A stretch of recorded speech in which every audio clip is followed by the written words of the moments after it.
Here's the part almost nobody talks about with Dyson's brand new flagship. It's marketed as a wet and dry vacuum, which sounds like it vacuums and mops your floors at the same time.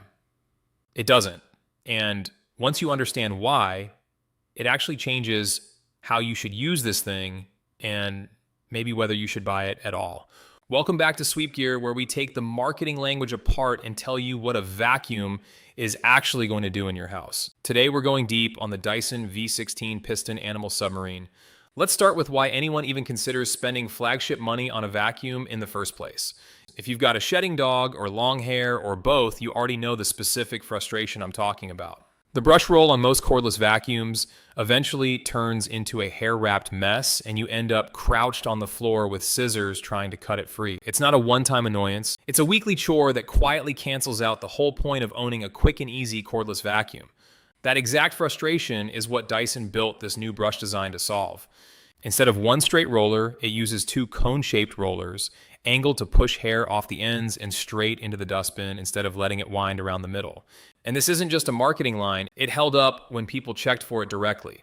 Testers, who specifically watched for tangling, didn't need to cut hair out of the roller once during their entire evaluation. Anyone who's fought that battle before knows that's not a small deal.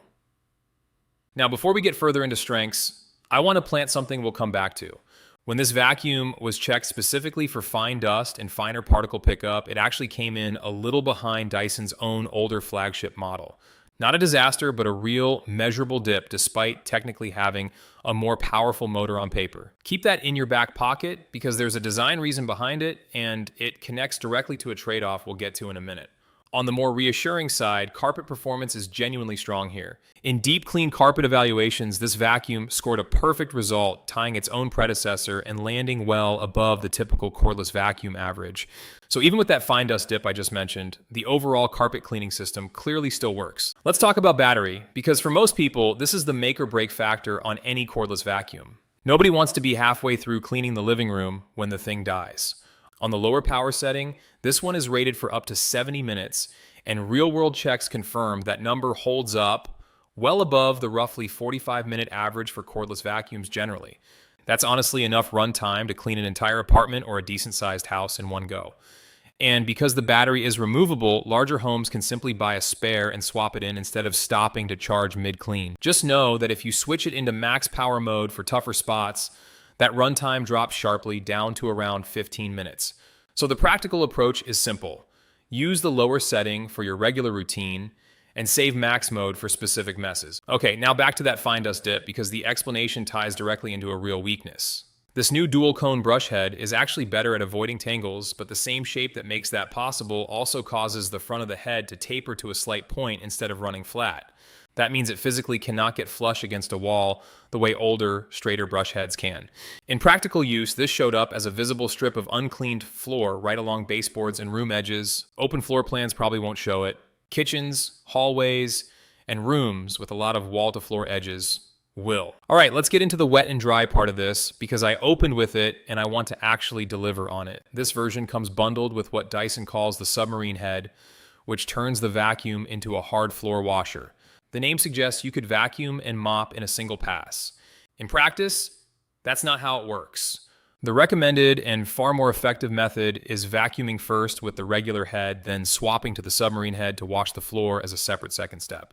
When testers tried to run it over larger debris while the wet head was attached, it tended to push that debris around instead of collecting it, which is exactly why the two-step approach matters. Used the right way, it does a legitimately good job. Floors came out looking clean when used this way, and for anyone who doesn't want a separate mop just for occasional spills or dried-on messes, that's real practical convenience. Picture a spilled drink on the kitchen tile or muddy prints by the back door. Vacuum it, then mop it, no second appliance required. Two honest catches, though. The dirty water compartment inside that head isn't fully sealed, so if you tilt it too far while walking it to the sink, it can leak. There's also no fill indicator, so you're just checking periodically rather than getting a warning. And there's no self-cleaning cycle, which means you're rinsing that roller by hand after every use if you don't want it holding on to residue or smell. It's a small extra step, but it's a real one, and it's better to plan for it than be surprised by it later. Now, for some good news, that doesn't come with an asterisk. The dustbin on this thing is smartly designed. There's a compression lever that squeezes the air out of whatever you've collected, which lets the bin hold roughly 3 times more than the previous generation's bin before you need to empty it. For a household running the vacuum most days, that means far fewer trips to the trash can. And when you do empty it, the mechanism wipes clean, so debris shoots straight out and you're not reaching your hand into a dusty bin. Physically, the main body weighs in right around 5 pounds, just slightly heavier than some of Dyson's other recent models.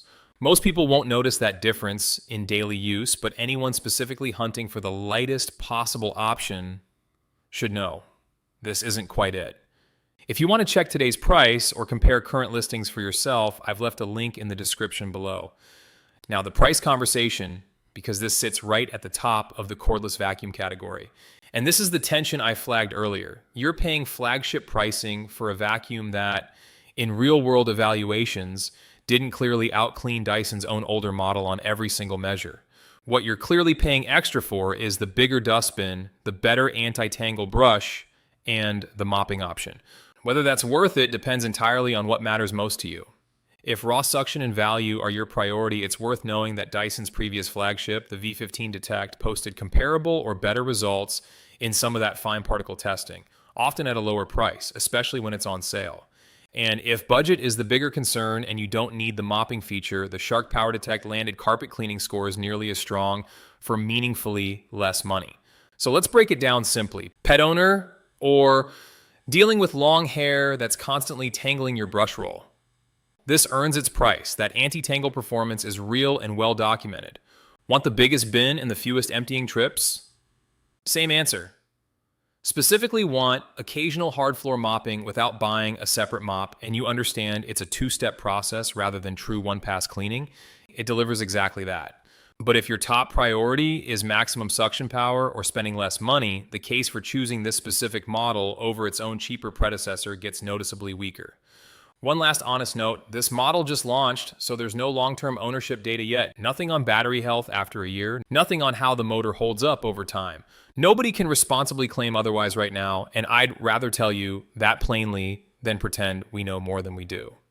So that's the real picture on the Dyson V16 Piston Animal Submarine.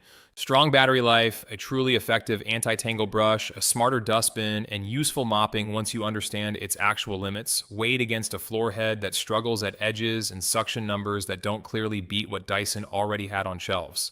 If this helped you get a clearer picture, a like actually helps this channel keep doing research-backed reviews instead of recycled marketing copy. And I'm curious, if you were choosing right now, would you pay extra for the mopping feature or put that money toward Dyson's older model instead? Drop your answer in the comments. Subscribe to Sweep Gear for more of these breakdowns before your next big purchase. Thanks for watching.